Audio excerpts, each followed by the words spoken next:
Como eu disse que voltava rapidinho, já estou eu aqui com a semana 6 do PET volume 2 de História. E o tema de vocês hoje é os imigrantes e o café, a mão de obra livre dos imigrantes.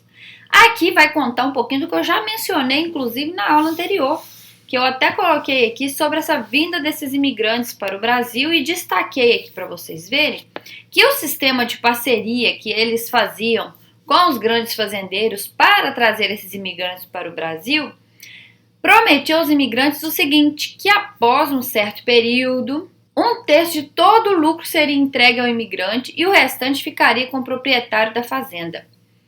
Porém, esse sistema de parceria não obteve sucesso. Por quê?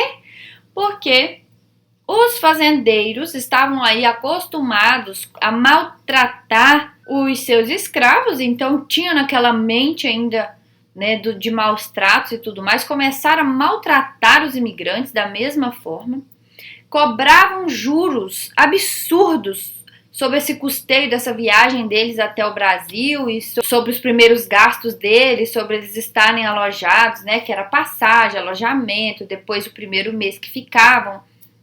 Enfim, de tudo que eles faziam para o imigrante, eles cobravam, e ia colocando juros abusivos, que o pobre coitado tinha que fazer quase um trabalho escravo para conseguir pagar a dívida. Muito difícil.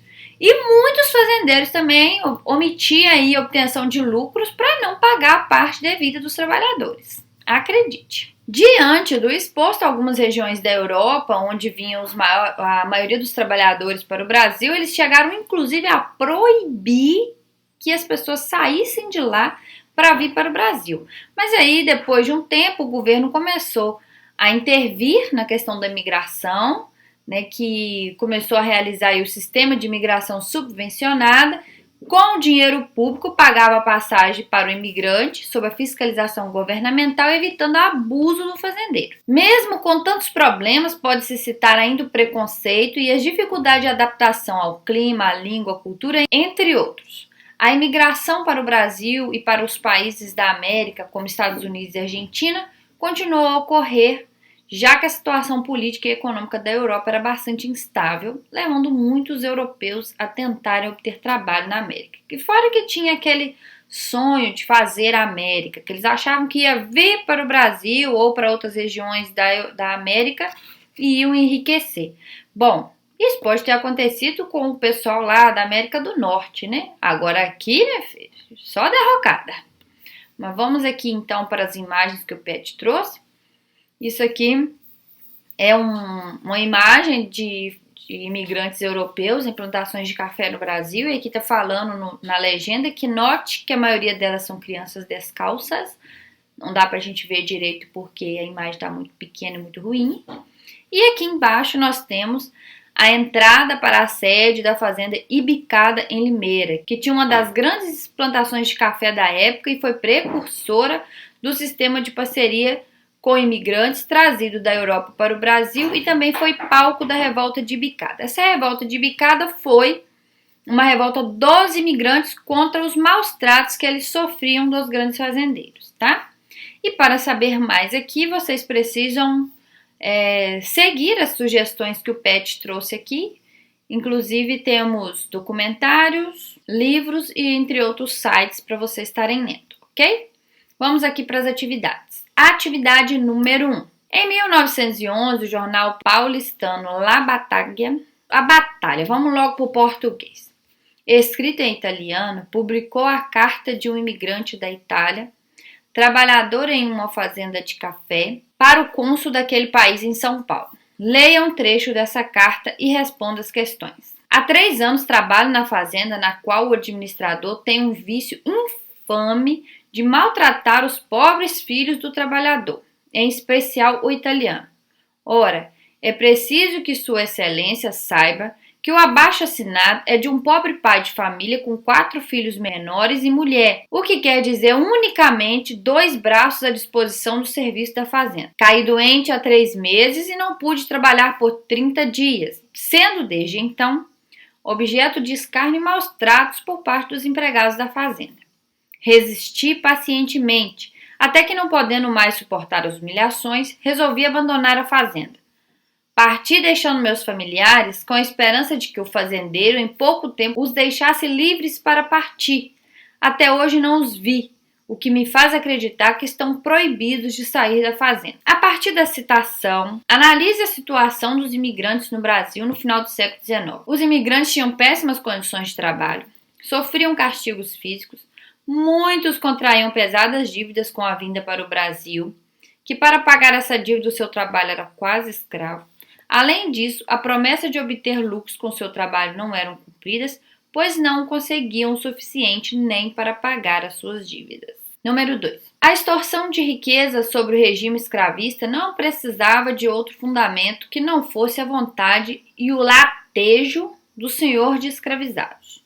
No regime capitalista de produção, essa extorsão se apoia na aparência de que o salário, cobrindo os meios de vida necessários à reprodução do trabalhador e sua família, cobre de fato o valor de sua força de trabalho. Nenhum dos dois mecanismos operavam no regime colonato. O colono ficou no meio do caminho entre a transferência da exploração, já que o trabalho excedente se materializava em objetos distintos do trabalho necessário à ilusão do que se recebia correspondia ao seu trabalho. O texto acima trata do regime de colonato predominante nas fazendas de café do Oeste Paulista. Explique a diferença entre a exploração do trabalho vigente sobre o escravismo e aquela vigente sobre o capitalismo. Então eu coloquei separado ali, escravismo e capitalismo. Tem jeito de colocar esse trem menor não, tá? É desse tamanho aí mesmo. Escravismo. Regime de exploração onde o ser humano domina o outro de forma desigual. E a exploração do trabalho é fundada na violência física, na coerção extra-econômica explícita, sendo o escravizado um bem do proprietário, uma mercadoria como outra qualquer. No capitalismo, a exploração baseava-se numa coerção puramente econômica, onde o trabalhador vende a sua força de trabalho ao patrão. Tanto trabalhadores como patrões eram juridicamente livres e iguais, e que, no ato do assalariamento, um vendia e o outro comprava uma mesma mercadoria, que no caso, a força de trabalho do assalariado. Nesse caso aí você pode ainda acrescentar que a pessoa que vendia a sua força de trabalho, ou seja, que vende a sua força de trabalho, recebia um valor que para ele era um valor justo que correspondia ao que ele estava fazendo. Mas aqui no texto fala que ele tinha a ilusão de que recebia o que correspondia ao valor do seu trabalho, mas no que na realidade ele estava trabalhando além do que poderia, que poderia receber muito mais além do que ele recebia ali naquele trabalho que ele fazia. Número 3. Temos aqui no número 3 o projeto de uma vila agrícola Teresa, para 10 famílias que poderão chegar a 100. O nome foi dado em homenagem à imperatriz Dona Teresa Cristina, pelo autor do projeto, o médico Jean-Maurice Favre. A planta mostra ao centro uma fonte rodeada de árvores, tendo ao lado uma casa comunitária com a biblioteca, gabinete de história natural e laboratório de química e física, também cercada de árvores. Ao redor estão dispostas 10 casas assobradas, com jardins e árvores circundantes, em meio a uma várzea aprazível. Nos arredores situam-se moinhos, um estabelecimento para tecelagem, serraria, forja e carpintaria, olaria e cemitério. Encorajado pelo imperador, Favre trouxe da França uma leva de imigrantes, instalou-se com eles no interior do Paraná, às margens do rio Ivaí, onde fundou uma colônia teresina de efêmera duração.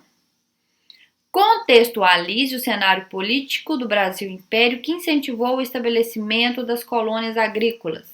Dom Pedro II foi um incentivador das ciências e da tecnologia e procurou, de uma certa maneira, buscar alternativas ao regime escravista herdado do período colonial, conjugado com a crença de que a fundação de colônias agrícolas geridas por europeus serviria como exemplo e estímulo para a mudança do padrão produtivo então vigente no país. Por isso que eu falo que o Dom Pedro II era o cara e que ele não era a favor da escravidão. Ele, inclusive, começou a incentivar essas formações de colônias agrícolas para que essas pessoas pudessem vir como imigrantes para o Brasil e trabalhar aqui no lugar da mão de obra escrava. Então é isso, graças a Deus, chegamos ao fim da semana 6 e eu espero você no PET 3 em nome de Jesus. Amém.